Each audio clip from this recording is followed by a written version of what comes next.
Hi friends, welcome to Modles. നമ്മൾ SCRT back to school സീരീസിൽ 8ാം ക്ലാസ് ബേസിക് സയൻസ് കണ്ടിന്യൂ ചെയ്യാണ്. Chapter 17 ഫൈബറുകളും പ്ലാസ്റ്റിക്കുകളും. എന്താണ് പോളിമേഴ്സ് എന്ന് പറയുന്നത്? പരുത്തിയും സിൽക്കും കമ്പിളിയും ചണവും ഒക്കെ പുരാതന കാലം മുതൽ വസ്ത്രനിർമ്മാണത്തിന് ഉപയോഗിച്ച് വരുന്ന വസ്തുക്കളാണെന്ന് അറിയാമല്ലോ. ഇവയും നമുക്ക് പരിചിതമായ ചകിരി, റബ്ബർ മുതലായവയൊക്കെ എന്താണ്? പോളിമറുകൾ എന്ന വിഭാഗത്തിൽപ്പെടുന്ന തന്മാത്രകളാൽ നിർമ്മിതമാണ്. എന്താണ് ഈ പോളിമറുകൾ എന്ന് പറഞ്ഞാൽ? അനേകം ലഘു തന്മാത്രകൾ അഥവാ മോണോമറുകൾ ചേർന്നുണ്ടാകുന്ന ബൃഹത് തന്മാത്രകളാണ് പോളിമറുകൾ. മോണോമേഴ്സ് എന്നറിയപ്പെടുന്ന സിമ്പിൾ ആയിട്ടുള്ള മോളിക്യൂൾസ് ആണ്. ഈ സിമ്പിൾ മോളിക്യൂൾസ് ഒരു ചെയിൻ പോലെ അറേഞ്ച് ചെയ്ത് ഉണ്ടാവുന്ന ബൃഹത് ആയിട്ടുള്ള അഥവാ കോംപ്ലക്സ് ആയിട്ടുള്ള മോളിക്യൂൾസ് ആണ് എന്ത്? പോളിമേഴ്സ് എന്ന് പറയുന്നത്. അപ്പൊ മോണോമറുകൾ ചേർന്നാണ് പോളിമർ ഉണ്ടാകുന്നതെന്ന് അറിയുക. നമ്മൾ നിത്യജീവിതത്തിൽ കാണുന്ന പോളിമറിന് ഉദാഹരണങ്ങളാണ് ഏതൊക്കെ? സിൽക്ക്, പരുത്തി, കമ്പിളി, ചണം, അതുപോലെ ചകിരി, റബ്ബർ, ഇവയെല്ലാം എന്തൊരു ഉദാഹരണമാണ്? പോളിമറുകൾക്ക് ഉദാഹരണങ്ങളാണ്. ഒരേപോലെയുള്ള അനേകം മുത്തുകൾ കൂടിച്ചേർന്ന് ആഭരണങ്ങൾ ഉണ്ടാകുന്നത് പോലെയാണ് മോണോമർ തന്മാത്രകൾ കൂടിച്ചേർന്ന് പോളിമറുകൾ രൂപങ്ങൾ. അപ്പൊ നമുക്ക് എന്താണ് ഇതിൻ്റെ ഒരു കോമ്പോസിഷൻ എന്ന് കുറച്ചും കൂടി വ്യക്തമാവാനായിട്ട് ഈ ഒരു ഉദാഹരണം നമ്മളെ ഹെൽപ്പ് ചെയ്യും. അതായത് ഒരു മാലയിൽ പല പല മുത്തുകൾ ചേർന്ന് ഒരു ഒറ്റ മാലയാവുന്ന പോലെയാണ് പല പല മോണോമേഴ്സ് കൂട്ടിച്ചേർന്ന് ഒരു പോളിമർ ആവുന്നത്. ഉദാഹരണത്തിന് ഗ്ലൂക്കോസ്, അമിനോ ആസിഡ് മുതലായ തന്മാത്രകൾ മോണോമേഴ്സ് ആണ്. ഇവ ചേർന്നുണ്ടാകുന്ന പോളിമറുകളാണ് യഥാക്രമം അന്നജം, പ്രോട്ടീൻ എന്നിവ. അതായത് ഗ്ലൂക്കോസ് എന്ന് പറഞ്ഞ മോണോമർ അടുക്കി വെച്ചുണ്ടാകുന്ന പോളിമർ ആണ് ഏത്? അന്നജം. അതുപോലെ അമിനോ ആസിഡ് എന്ന് പറയുന്ന മോണോമറിനെ നമ്മൾ അടുക്കി വെച്ചുണ്ടാകുന്ന അല്ലെങ്കിൽ ചേർത്ത് ഉണ്ടാവുന്ന പോളിമറാണ് പ്രോട്ടീൻ. ഗ്ലൂക്കോസ് ചേർന്നാണ് അന്നജമാവുന്നത്. അതുപോലെ തന്നെ അമിനോ ആസിഡുകൾ ചേർന്നാണ് പ്രോട്ടീൻ ഉണ്ടാവുന്നത്. ജീവന്റെ ഉൽപ്പത്തിയും പോളിമറിലുള്ള ഈ ഒരു ബോക്സിലുള്ള കുറച്ച് ഡാറ്റ നമുക്ക് ആദ്യം നോക്കാം. ഭൂമിയിൽ ജീവൻ ഉത്ഭവിച്ച കാലത്ത് തന്നെ പോളിമറുകളും രൂപം കൊണ്ടിരുന്നു. ഏകദേശം 400 കോടി വർഷങ്ങൾക്ക് മുൻപ് അമിനോ ആസിഡുകൾ ചേർന്ന് രൂപം കൊണ്ട പോളിമറായ പ്രോട്ടീനുകളാണ് ജീവന് അടിത്തറയായത്. ഈ ഒരു പോളിമറൈസേഷൻ അഥവാ പോളിമറുകൾ ഉണ്ടാകുന്ന ഒരു പ്രക്രിയ എന്ന് പറയുന്നത് പുരാതന കാലം മുതലേ ഉണ്ടായിരുന്നത്, പണ്ട് തൊട്ടേ ഭൂമിയിൽ ഉണ്ടായിരുന്ന ഒരു പ്രോസസ്സാണ്. ജീവൻ ഉണ്ടാവുന്ന കാലത്ത് തന്നെ ഈ ഒരു പോളിമറൈസേഷൻ ഉണ്ടായിട്ടുണ്ട്. അതിന് എക്സാമ്പിൾ ആണ് എന്ത്? അമിനോ ആസിഡുകൾ ചേർന്ന് പോളിമറായ പ്രോട്ടീനായിട്ട് മാറിയത്. ജീവജാലങ്ങളിൽ കാണുന്ന പ്രോട്ടീനുകൾ, DNA, അന്നജം, സെല്ലുലോസ് എന്നിവയൊക്കെ പോളിമർ വിഭാഗത്തിൽ പെടുന്നവയാണ്. അപ്പോൾ ഒരു ജീവിയുടെ ബോഡിയിൽ കാണപ്പെടുന്ന പോളിമേഴ്സ് ഏതൊക്കെയാണ്? പ്രോട്ടീൻസ്, DNA, അന്നജം, സെല്ലുലോസ്. ഇതെല്ലാം എന്തിന് എക്സാമ്പിൾ ആണ്? പോളിമറുകൾക്ക് ഉദാഹരണങ്ങളാണ്. ഇവയെ ബയോ പോളിമറുകൾ എന്ന് വിളിക്കുന്നു. അപ്പോൾ ഒരു ജീവിയുടെ അല്ലെങ്കിൽ ഒരു മനുഷ്യന്റെ ജീവജാലത്തിന്റെ ഒക്കെ ബോഡിയിൽ കാണപ്പെടുന്ന പോളിമേഴ്സിനെ എന്ത് വിളിക്കുന്നു? നമ്മൾ ബയോ പോളിമർ എന്ന് വിളിക്കുന്നു. ഇവയും പാഠത്തിന്റെ തുടക്കത്തിൽ പ്രതിപാദിച്ച പോളിമറുകളും നമ്മൾ പറഞ്ഞു, ചകിരി, പരുത്തി, ഇതൊക്കെ പോളിമർ ആണെന്ന് പറഞ്ഞു. ഇവയെല്ലാം കൂടി ചേർന്നാണ് പ്രകൃതിദത്ത പോളിമറുകൾ അഥവാ നാച്ചുറൽ പോളിമേഴ്സ് എന്ന് വിളിക്കുന്നത്. നമ്മുടെ ബോഡിയിൽ കാണപ്പെടുന്നതും അതുപോലെ നേച്ചറിൽ കാണുന്ന ചകിരി, കമ്പിളി, പരുത്തി തുടങ്ങിയവയെല്ലാം എന്തിന് ഉദാഹരണമാണ്? പ്രകൃതിദത്ത പോളിമറിന് ഉദാഹരണമാണ്, നാച്ചുറൽ പോളിമറാണ്. ശാസ്ത്ര പരീക്ഷണശാലയിൽ നിർമ്മിച്ച നൈലോൺ, റയോൺ, പോളിത്തീൻ, PVC എന്നിവ ഓർഗാനിക് പോളിമർ വിഭാഗത്തിൽ പെടുന്നു. ഇവയാണ് സിന്തറ്റിക് പോളിമർ. ഈ പോളിമേഴ്സിനെ നമുക്ക് പ്രധാനമായിട്ടും അവയുടെ ഭൗതിക സ്വഭാവത്തിന്റെ അടിസ്ഥാനത്തിൽ 3ആയിട്ട് തരംതിരിക്കാം. എങ്ങനെയൊക്കെയാണ്? ഫൈബർ, പ്ലാസ്റ്റിക്, റബ്ബർ എന്നിങ്ങനെ 3ആയിട്ട് നമുക്ക് ഡിവൈഡ് ചെയ്യാൻ സാധിക്കും. ഇതിൽ എന്താണ് ഫൈബേഴ്സ് എന്ന് പറയുന്നത്? ബലമുള്ള നൂലുകൾ നിർമ്മിക്കാൻ അനുയോജ്യമായ പോളിമേഴ്സ് ആണ് ഫൈബറുകൾ. അതായത് ഈ ഫൈബറുകൾ ചേർത്ത് വെച്ച് നമുക്ക് ബലമുള്ള നൂലാക്കി മാറ്റാൻ സാധിക്കും. ദെൻ പ്ലാസ്റ്റിക് എന്ന് പറയുമ്പോൾ എന്താണ്? വിവിധ രൂപത്തിൽ വാർത്തെടുക്കാൻ കഴിയുന്ന പോളിമറുകളാണ് പ്ലാസ്റ്റിക്കുകൾ. പ്ലാസ്റ്റിക്കിന്റെ ഒരു ബേസിക് നേച്ചർ എന്താണ്? അതിനെ നമുക്ക് പല രൂപത്തിലേക്ക് മാറ്റിയെടുക്കാൻ സാധിക്കും. ദെൻ റബ്ബർ, ഇലാസ്തിക സ്വഭാവമുള്ള പോളിമറാണ് റബ്ബർ. നമുക്ക് ഫിസിക്കൽ പ്രോപ്പർട്ടീനെ അനുസരിച്ച് പോളിമേഴ്സിനെ 3ആയിട്ട് തരംതിരിക്കാം. ഏതൊക്കെയാണ്? ഫൈബർ, പ്ലാസ്റ്റിക്, റബ്ബർ എന്നിങ്ങനെയാണ് 3ആയിട്ട് നമുക്ക് ഡിവൈഡ് ചെയ്യാൻ സാധിക്കുന്നത്. മനുഷ്യനിർമ്മിത ഫൈബറുകൾ അഥവാ മാൻ മെയ്ഡ് ഓർ സിന്തറ്റിക് ഫൈബേഴ്സ്. എന്തിനായിരിക്കും നമ്മൾ മാൻ മെയ്ഡ് ആയിട്ടുള്ള ഫൈബേഴ്സ് ഉണ്ടാക്കുക? നമ്മൾ പറഞ്ഞു നാച്ചുറലായിട്ട് ഒക്കെ അറിയുന്ന ഒരുപാട് ഫൈബേഴ്സ് ഉണ്ട്. ദെൻ പിന്നെ എന്തിനാണ് നമ്മൾ മനുഷ്യനിർമ്മിതമായ ഫൈബേഴ്സ് ഉണ്ടാക്കുന്നത്? നമ്മൾ ഈ പ്രകൃതിദത്തമായ ഫൈബറുകളെ കുറിച്ച് പറയുവാണെങ്കിൽ അവയ്ക്ക് എല്ലാ ഗുണങ്ങളും ചേർന്ന ഒരു ഫൈബർ നമുക്ക് കിട്ടാൻ വളരെ ബുദ്ധിമുട്ടാണ്. കാരണം ഓരോ ഫൈബറിനും, നാച്ചുറൽ ഫൈബറിനും അതിൻ്റെതായ ഗുണങ്ങളും അതുപോലെ അതിൻ്റെതായ പരിമിതികളും ഉണ്ടാവും.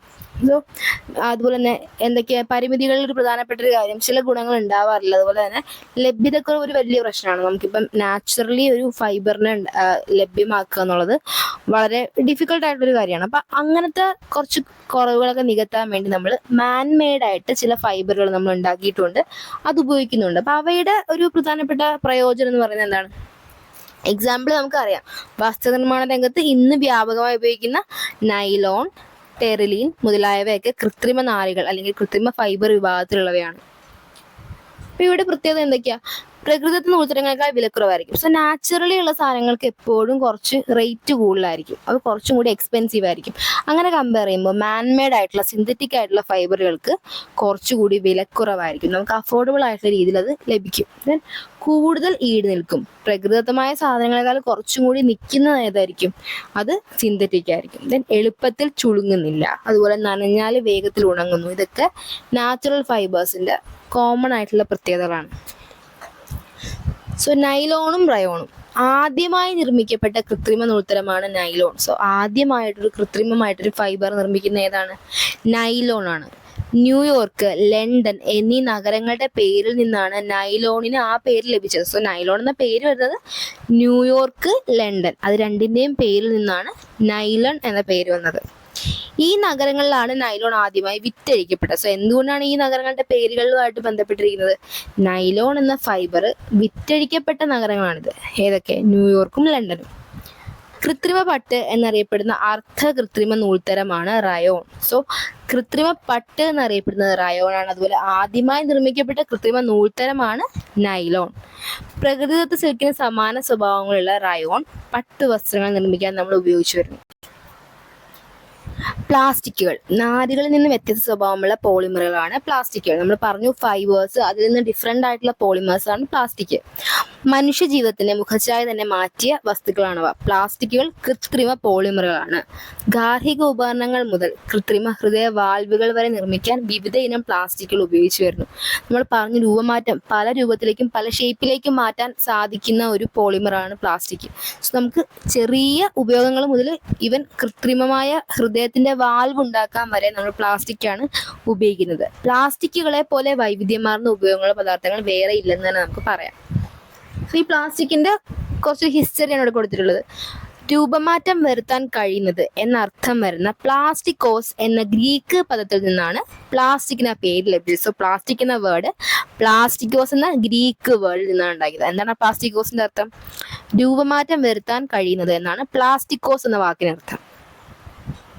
1856 അലക്സാണ്ടർ പാക്സ് നിർമ്മിച്ചെടുത്ത പാർക്കിസീൻ എന്ന പദാർത്ഥമാണ് പ്ലാസ്റ്റിക്കിന് സമാനമായ ആദ്യം നിർമ്മിക്കപ്പെട്ട വസ്തു. സോ പ്ലാസ്റ്റിക് അല്ല, എന്നാൽ പോലും പ്ലാസ്റ്റിക്കിന് സിമിലർ ആയിട്ടുള്ള ഒരു വസ്തുവായിരുന്നു എന്ത്? പാർക്കിസീൻ. ഈ പാർക്കിസീൻ നിർമ്മിച്ചത് ആരാണ്? അലക്സാണ്ടർ പാക്സ് ആണ്. 1909 ലിയോ ബേക്ക്ലൻഡ് എന്ന ബെൽജിയൻ രസതന്ത്രജ്ഞൻ നിർമ്മിച്ച ബേക്കലൈറ്റ് ആണ് ആദ്യ കൃത്രിമ പ്ലാസ്റ്റിക്. സോ ആദ്യത്തെ കൃത്രിമ പ്ലാസ്റ്റിക് എന്നറിയപ്പെടുന്നത് ബേക്കലൈറ്റ് ആണ്. എന്താണ് ബേക്കലൈറ്റ്? ഈ ബേക്കലൈറ്റ് നിർമ്മിച്ചത് ബെൽജിയൻ കെമിസ്റ്റായ ലിയോ ബേക്ക്ലൻഡ്. ലിയോ ബേക്ക്ലൻഡ് നിർമ്മിച്ച ബേക്കലൈറ്റ് ആണ് ആദ്യത്തെ കൃത്രിമ പ്ലാസ്റ്റിക്. ദെൻ അടുത്തത് റബ്ബേഴ്സ് ആണ്. ഇലാസ്റ്റിക സ്വഭാവമുള്ള പ്രകൃതിദത്ത പോളിമറാണ് റബ്ബർ. റബ്ബർ മരത്തിൽ നിന്നെടുക്കുന്ന റബ്ബർ പാൽ അഥവാ ലാറ്റക്സിൽ നിന്നാണ് റബ്ബർ വേർതിരിക്കുന്നത്. ഐസോപ്രീൻ എന്ന മോണോമർ തന്മാത്രകൾ ചേർന്നുണ്ടായിട്ടുള്ള പോളിമറാണ് റബ്ബർ. സോ എന്താണ് റബ്ബർ? അല്ലെങ്കിൽ റബ്ബർ എന്ന പോളിമർ എന്ത് ചേർന്നാണ് ഉണ്ടായിരിക്കുന്നത്? ഐസോപ്രീൻ എന്ന മോണോമേഴ്സ് ചേർന്നാണ് റബ്ബർ എന്ന പോളിമർ ഉണ്ടായിരിക്കുന്നത്. റബ്ബറിന്റെ സ്വഭാവങ്ങളുള്ള കൃത്രിമ പോളിമറുകൾ നിർമ്മിച്ചെടുത്തിട്ടുണ്ട്. ഇവ കൃത്രിമ റബ്ബർ എന്നറിയപ്പെടുന്നു. റബ്ബർ നമ്മൾ പറഞ്ഞു നാച്ചുറൽ ആണ്. ഈ റബ്ബറിനെ പോലെ തന്നെ കൃത്രിമമായിട്ടുള്ള അതേ സ്ട്രക്ചറോടുകൂടി കൃത്രിമ പോളിമേഴ്സും നമ്മൾ നിർമ്മിച്ചിട്ടുണ്ട്. Neoprene, thiokol, buna S, buna N ഇവയൊക്കെ എന്തിന് എക്സാമ്പിൾ ആണ്? കൃത്രിമ റബ്ബേഴ്സിന് എക്സാമ്പിൾ ആണ്. കൃത്രിമ റബ്ബർ ഏതൊക്കെയാണ്? Neoprene, thiokol, buna S, buna N. പ്ലാസ്റ്റിക്കുകളുടെ ഘടന. വിവിധ പ്ലാസ്റ്റിക്കുകൾ അവയുടെ തന്മാത്രാ ഘടനയിൽ വ്യത്യാസപ്പെട്ടിട്ടുണ്ട്. തെർമോ പ്ലാസ്റ്റിക്കുകളെ ലീനിയർ പോളിമർ എന്ന് വിളിക്കുന്നു.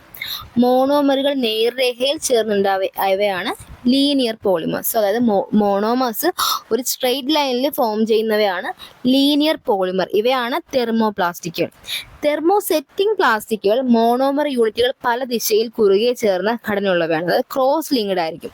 തെർമോസെറ്റിംഗ് പ്ലാസ്റ്റിക്കുകളിൽ മോണോമേഴ്സ് പല ദിശയിലായിരിക്കും, എന്നാൽ തെർമോപ്ലാസ്റ്റിക്കിൽ മോണോമേഴ്സ് നേർരേഖയിലായിരിക്കും. ഇവ രണ്ടും തമ്മിൽ ഘടനയിലുള്ള വ്യത്യാസമാണ് ചൂടാകുമ്പോഴുള്ള വ്യത്യാസ സ്വഭാവത്തിന് കാരണം. നമ്മൾ ലീനിയർ പോളിമർ അഥവാ തെർമോപ്ലാസ്റ്റിക്കിന്റെ ഘടന നോക്കുക, ഇങ്ങനെ ഒരു സ്ട്രെയിറ്റ് ലൈൻ ആയിരിക്കും.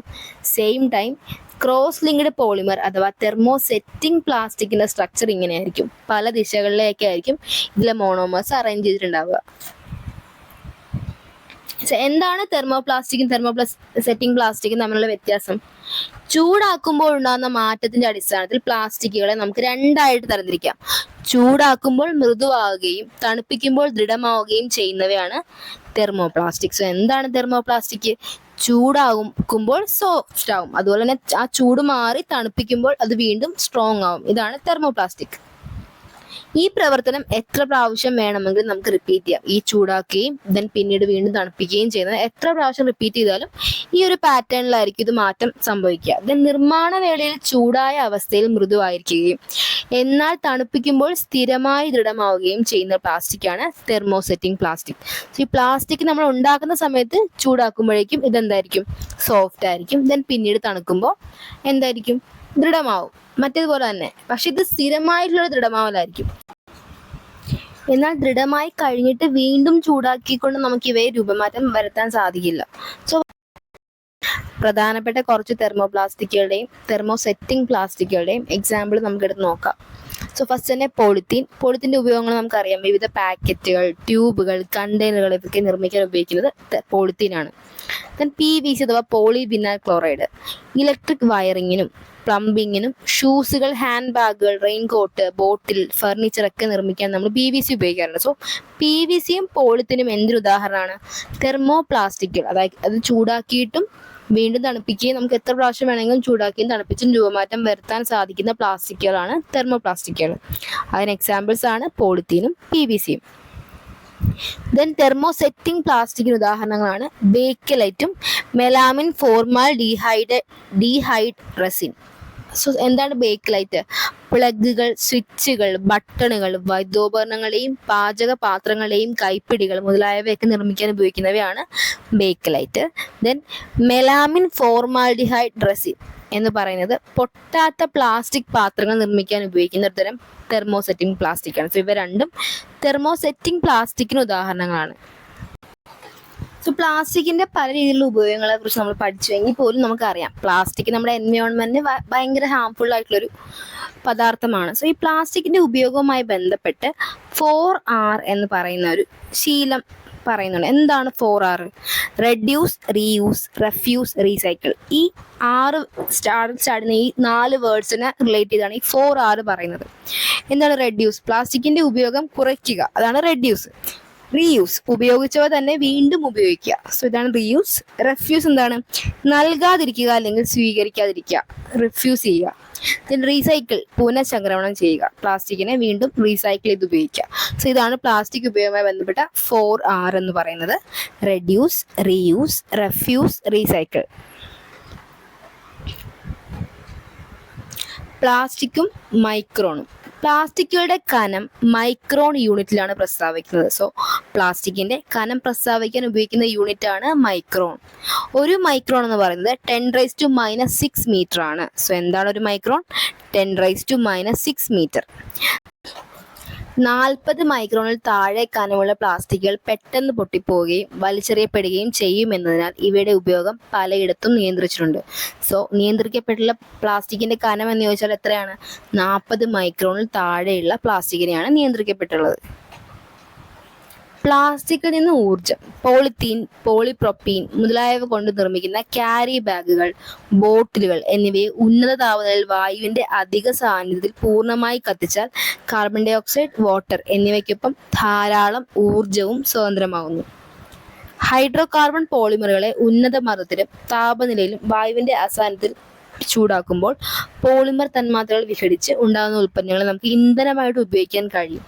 ഈ വാതക ഇന്ധനം ഉപയോഗിച്ച് വൈദ്യുതി ഉൽപ്പാദിപ്പിക്കാൻ വേണ്ട സംവിധാനം ഇപ്പോൾ തന്നെ നിലവിലുണ്ട്. സോ പ്ലാസ്റ്റിക്കിൽ നിന്ന് വൈദ്യുതി ഉൽപ്പാദിപ്പിക്കുന്ന ഒരു ആശയവുമായി ബന്ധപ്പെട്ട കാര്യമാണ് ഇപ്പോൾ പറഞ്ഞത്.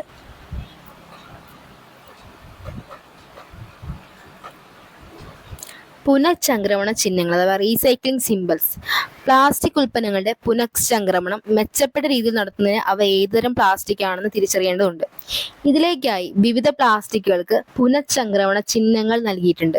1 മുതൽ 7 വരെയുള്ള നമ്പറുകൾ ആലേഖനം ചെയ്ത ത്രികോണാകൃതിയിലുള്ള അസ്ത്രങ്ങളാണ് ചിഹ്നങ്ങളായി ഉപയോഗിക്കുന്നത്. സോ ഒരു പ്ലാസ്റ്റിക്കിന്റെ റീസൈക്ലിംഗ് വാല്യൂവിനെ കാണിക്കുന്ന സിംബൽ എന്ന് പറയുമ്പോൾ എന്താണ്? 1 to 7 നമ്പേഴ്സ് കൊടുത്തിട്ടുള്ള ട്രയാങ്കിൾ ഷേപ്പിലുള്ള അസ്ത്രങ്ങളാണ്. ട്രയാങ്കുലർ ഷേപ്പിൽ ആരോസിനെ 3 ആരോസ് അറേഞ്ച് ചെയ്തതാണ് പ്ലാസ്റ്റിക്കിന്റെ റീസൈക്ലിങ്ങിന് കാണിക്കുന്ന സിംബലിൽ ഉപയോഗിച്ചിട്ടുള്ളത്. സോ ഇതിൽ റീസൈക്ലിംഗ് വാല്യൂ 1 വരുന്നത് polyethylene terephthalate PETE, polyethylene terephthalate. Then 2 സാന്ദ്രത കൂടിയ polyethylene HDPE. Then B polyvinyl chloride, അതാണ് 3 വരുന്നത്. ദെൻ LDPE ആണ് 4 വരുന്നത്, സാന്ദ്രത കുറഞ്ഞ polyethylene. Then PP 5th position വരുന്നത് PP polypropylene. 6th PS അഥവാ പോളി സ്റ്റൈറീൻ ആണ്. ദെൻ 7th അതേഴ്സ്, മറ്റ് പ്ലാസ്റ്റിക്കുകളാണ് 7 വാല്യൂ കൊടുത്തിരിക്കുന്നത്. സോ പ്ലാസ്റ്റിക്കിന്റെ റീസൈക്ലിംഗ് വാല്യൂ ആണ് ഇവിടെ റെപ്രസെന്റ് ചെയ്തിട്ടുള്ളത്. സോ ഓരോ വാല്യൂവും ഏതൊക്കെ പ്ലാസ്റ്റിക്കുകളെ ഇൻഡിക്കേറ്റ് ചെയ്തിരിക്കുന്നുള്ളത് പഠിച്ചിരിക്കുക. കെമിസ്ട്രി ഭാഗത്തു നിന്നുള്ളൊരു ചാപ്റ്റർ ആയിരുന്നു. എല്ലാവർക്കും പറഞ്ഞ കാര്യങ്ങൾ മനസ്സിലായിട്ടുണ്ടാവുമെന്ന് വിചാരിക്കുന്നു. കൃത്യമായിട്ട് പഠിക്കുക. Thank you all.